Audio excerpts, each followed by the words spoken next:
Good Wednesday morning, everyone, and welcome into today's daily Bible reading for January the 31st. Today we are reading together Psalm number 14. Psalm number 14, which is subheaded with a portrait of sinners. We are told that it is for the choir director of David. This is a psalm that is very familiar, or excuse me, not very familiar, very similar to what is found in later on in the Psalter. Psalm 53 repeats a great deal of what is said here in Psalm 14, but there are some differences. So once we get to Psalm 53 in a couple months, I guess that would be, we'll note those differences then. But let me get this psalm up on the text for us, and we'll read along together here. Psalm number 14 and verse number 1. Psalm 14, verse number 1. The fool says in his heart, "There's no God." They are corrupt. They do vile deeds. There is no one who does good. Yahweh looks down from heaven on the human race to see if there is one who is wise, one who seeks God. But all have turned away. All alike have become corrupt. There is no one who does good, not even one. Will evildoers never understand? They consume my people as they consume bread. They do not call on Yahweh. Then they will be filled with dread, for God is with those who are righteous. You sinners frustrate the plans of the oppressed, but Yahweh is his refuge. Oh, that Israel's deliverance would come from Zion. When Yahweh restores the fortunes of his people, let Jacob rejoice, let Israel be glad. And that is Psalm number 14. This psalm begins by talking about the fool and what the fool says in his heart. So it might be that this is not something that the fool is very outspoken about. Whenever we think of this psalm, we probably think of modern day atheists, those who deny the existence of God. But I don't know if that's exactly what is going on here. Someone who's outspoken against the non-existent God. But what we have here is someone who is just um, not living in light of the reality of Yahweh's existence. This is someone who is not concerned with God's judgment. This is someone who is defiant in the face of God. And what's interesting is that this word fool in verse number 1 is the Hebrew word Nabal or Nabal, which might sound like the very foolish person who David confronts in 1 Samuel chapter 25. David sends a delegation to Nabal for him to discuss helping out David, and Nabal says, "No, I'm not going to help him. I don't even know who that is. I have no concern for him." And you get the point. David's ready to go scorched earth on this man, but Abigail comes to his rescue and saves him from being killed. So this is, again, someone who has disregard for something they should have great regard for. This is someone who has no concern for God or his judgments. These individuals are corrupt. They do vile deeds. This is similar language to what is found in Genesis chapter 6 about the condition of the earth during Noah's day, whenever all the thoughts and intentions of the heart of man were evil, and they continually thought upon evil.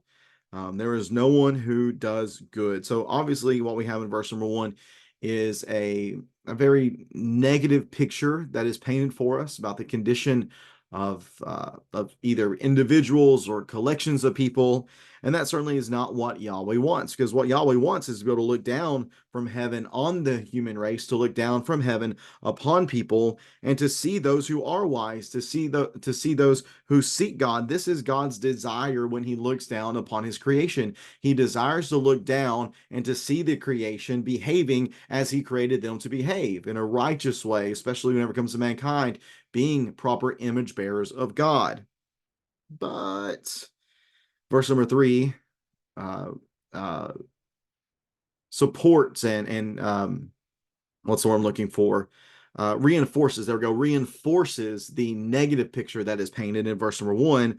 All have turned away, all alike have become corrupt. There is no one who does good, not even one. And this might remind you of Romans chapter 3, where Psalm 14 and a number of other Psalms are kind of mix and matched together there in Psalm 3 to paint a picture of a humanity who has left Yahweh and who is depraved in every way and is in need of salvation, whether or not we're talking about Jews or Gentiles. So again, verses 1 through 3,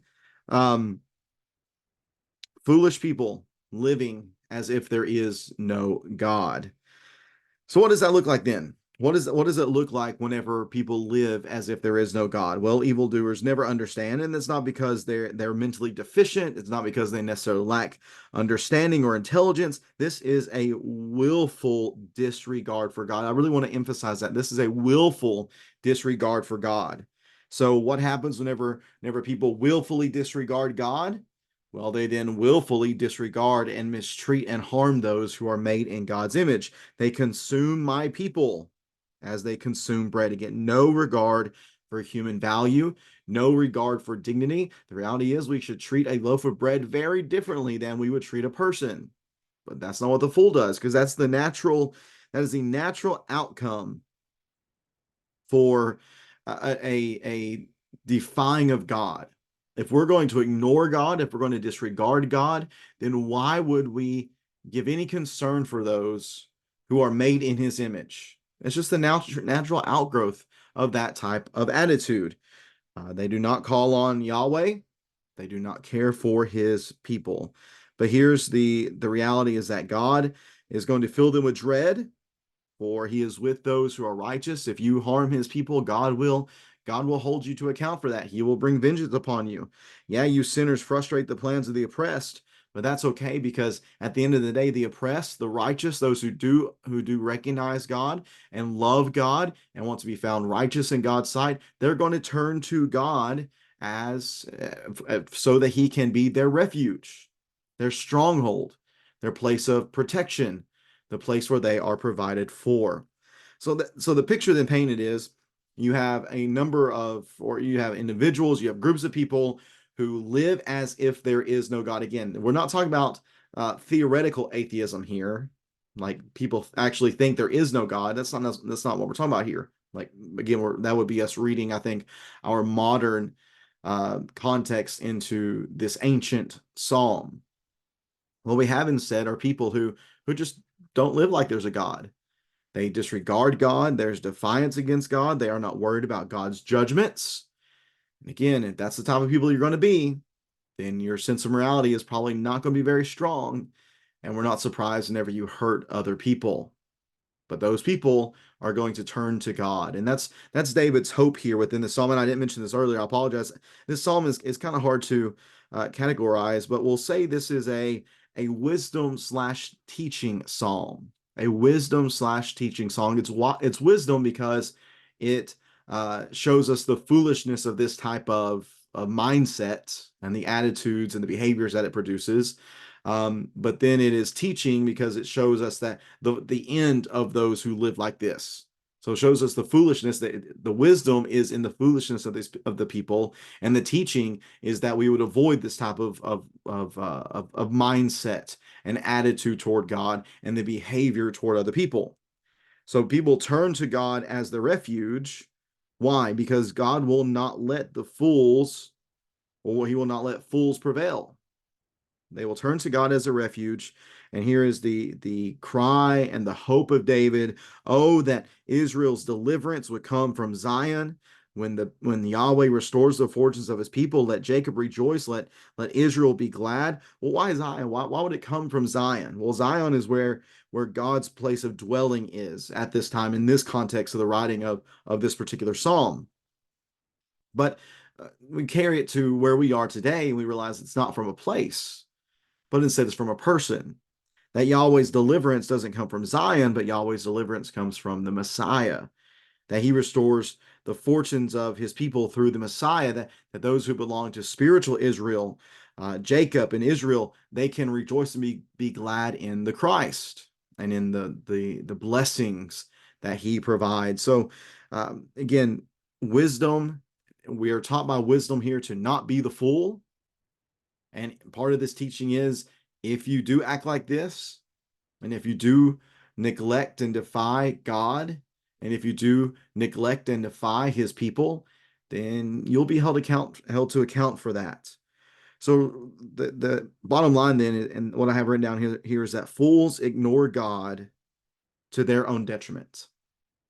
That's a reality, that fools will ignore God to their own detriment. Again, they might not say out loud there is no God, but by their actions, that's the type of belief that they give off. So for us, we need to think about that too. We might say that there is a God, but do we live like it? Do we live as if there is a God? Do we live as if we are concerned for his judgment? Do we live as if we have respect for his holiness? That's a question for us to consider. It's easy to say, oh, yes, we believe there is a God, but it's much harder to live a life that is consistent with that confession.